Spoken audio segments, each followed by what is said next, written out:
Hello, ഇന്ന് ഞാനൊരു chicken recipe ആയിട്ടാണ് വന്നത്. അതിന് കുറച്ച് ചിക്കൻ എടുത്തിട്ട് നല്ലപോലെ കഴുകി വൃത്തിയാക്കി വെച്ചിട്ടുണ്ട്. അതിലേക്ക് കുറച്ച് ഇഞ്ചി വെളുത്തുള്ളി പേസ്റ്റ്, കുറച്ച് വിനാഗിരി, 2 ടീസ്പൂണോളം വിനാഗിരി ഒഴിച്ചിട്ടുണ്ട്. ഇനി കുറച്ച് ഉപ്പ്, കുറച്ച് മഞ്ഞൾപ്പൊടി, കുറച്ച് ഗരം മസാലപ്പൊടി, പിന്നെ കുറച്ച് കാശ്മീരി ചില്ലി പൗഡർ, പിന്നെ സാധാരണ എരിവുള്ള സാധാരണ മുളക് 1 ടീസ്പൂണോളം ഇട്ടിട്ടുണ്ട്. പിന്നെ ഒരു മാഗി ക്യൂബ് ഇട്ടിട്ടുണ്ട്.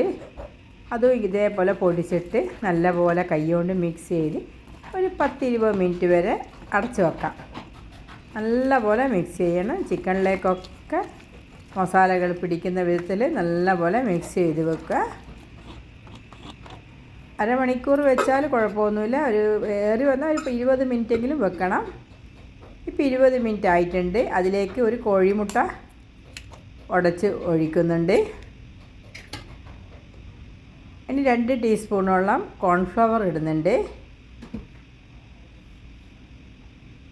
1 ടീസ്പൂൺ അരിപ്പൊടിയാണ് ഇട്ടത്. ഇനി ഇതിൽ നല്ലപോലെ മിക്സ് ചെയ്ത് വെക്കാം. ഇതിലിനി ഉപ്പൊന്നും ഇടണ്ട. ആദ്യം നമ്മൾ ഉപ്പിട്ടുകൊണ്ട് പിന്നെ ഉപ്പൊന്നും ഇടണ്ട. ഇനി അതവിടെ കിടക്കട്ടെ. ഇനി ഒരു പാത്രം അടുപ്പത്ത് വെച്ച് അതിലേക്ക് വെളിച്ചെണ്ണ ഒഴിച്ചിട്ട് നല്ലപോലെ ചൂടായി വന്നപ്പോൾ ഈ ചിക്കനൊക്കെ ഫ്രൈ ചെയ്തെടുക്കാം. ആദ്യം നല്ല ഹൈ ഫ്ലെയിമിലിട്ട് തന്നെ ചിക്കനൊക്കെ അതിലേക്ക് ഇടണം. പിന്നെ പെട്ടെന്ന് ഇളക്കരുത്, അപ്പോൾ ഈ കോട്ടിങ്ങൊക്കെ പോയി പോവും. ഒരു 5 മിനിറ്റ് വരെ വെയിറ്റ് ചെയ്തതിന് ശേഷം ഇളക്കിയാൽ മതി. ഇപ്പം എല്ലാം ഒരു സൈഡായി തിരിച്ചിട്ടിട്ടുണ്ട്.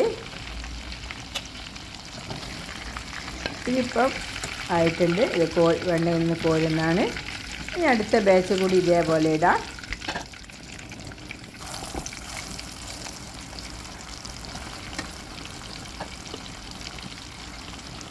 ഇപ്പം എല്ലാം ഇട്ടിട്ടുണ്ട്. ഇനി അത് ആയതിന് ശേഷം ഇതേപോലെ തിരിച്ചിട്ട് 2 വശം ആയതിന് ശേഷം നമുക്ക് കോരി വെക്കാം.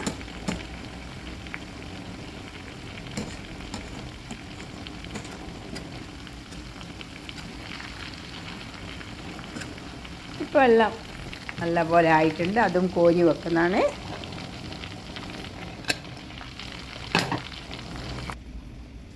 ഈ ഒരു പാത്രം അടുപ്പത്ത് വെച്ച് അതിലേക്ക് കുറച്ച് ബട്ടറാണ് ഇട്ടത്. ബട്ടർ തന്നെ ഇടണം, എന്നാലേ നല്ല ടേസ്റ്റ് ഉണ്ടാവും. വെളിച്ചെണ്ണ നമ്മൾ ആദ്യം പൊരിച്ചതുകൊണ്ട് ഇനിയും വെളിച്ചെണ്ണ പറ്റില്ല. അതുകൊണ്ട് ബട്ടറാണ് എടുക്കേണ്ടത്. ബട്ടർ ഇല്ലെങ്കിൽ നെയ്യ് എടുത്താലും മതി. ഇനി അതിലേക്ക് ഒരു ചെറിയ കപ്പിൽ വെളുത്തുള്ളി ഇട്ടിട്ടുണ്ട്. വെളുത്തുള്ളി ഒന്ന് നല്ലോണം മൊരിഞ്ഞ് വരുന്ന സമയത്ത് അതിലേക്ക് 2-3 പച്ചമുളക്, ആവശ്യത്തിന് എരിവിന് കണക്കായിട്ട് പച്ചമുളക് ഇട്ടിട്ടുണ്ട്.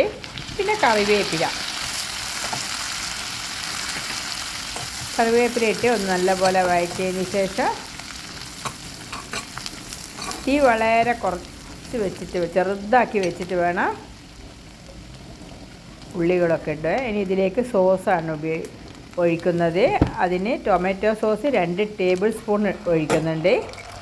പിന്നെ സോയാ സോസാണ് 1 ടീസ്പൂണോളം സോയാ സോസ് ഒഴിച്ചിട്ടുണ്ട്.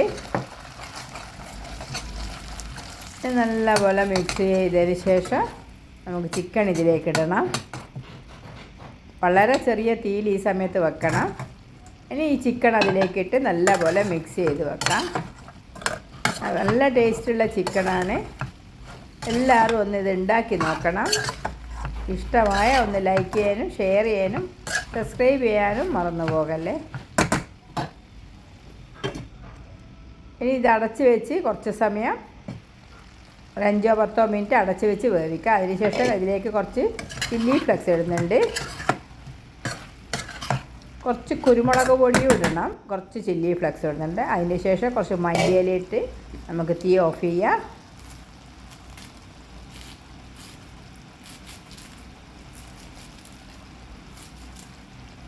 ചിക്കനൊക്കെ നല്ലപോലെ ആയിട്ട് നല്ല മണം വരുന്നുണ്ട്. ഇപ്പോൾ ചപ്പാത്തീൻ്റെ കൂടെയോ നെയ്ച്ചോറിൻ്റെ കൂടെയോ എന്തിൻ്റെ കൂടെ വേണമെങ്കിൽ നമുക്ക് കഴിക്കാം. എല്ലാവരും ഒന്ന് ഉണ്ടാക്കി നോക്കുക.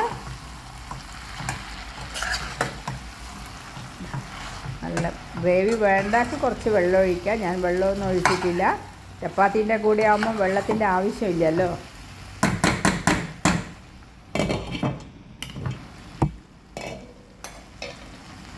ചിക്കൻ റെഡി ആയിട്ടുണ്ട്. നല്ല ടേസ്റ്റിയുള്ള ഒരു ചിക്കനാണ്. ഒരു തവണയെങ്കിലും നിങ്ങളിത് ഉണ്ടാക്കി നോക്കണം, എന്തായാലും ഇഷ്ടമാവും. കൂടുതൽ എരിവോ ഒന്നുമില്ല, കറക്റ്റ് എരിവാണ്. എരിവ് വേണ്ടുന്നൊക്കെ കൂടുതൽ മുളക് പൊടിയൊക്കെ ഇടാം. ഞാൻ കറക്റ്റ് മുളക് പൊടി ഇട്ടോ. Okay, thank you.